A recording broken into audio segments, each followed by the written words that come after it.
guys, bumili kami ng kami ay magkakaskas bukas. Ayan, bumili kami ng ito yung tinatawag na puting-puting. Ayan, 2 green at 2 pula. Ayan, gagawa kami ng kaskas ngayon. Tapos ito yung aming gagamiting nylon. Bali 3 clip na nylon. Ayan, kami ay magkakaskas bukas. Ayan, gagawin pa namin ito ngayong gabi. Tapos ay, ang biwas na nabili namin ay maliit. Kaya nagpabili ulit kami.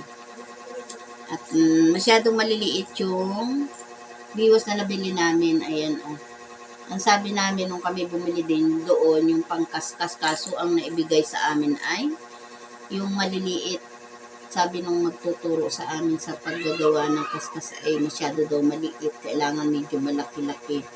Kaya nagpabili ulit kami ngayon. Ayan, umutos na lang kami ng bibili. Pero ito hindi ko na rin ito dahil baka magamit din are. Ito na. Ito ang aming ayan. Ay, mamaya naman.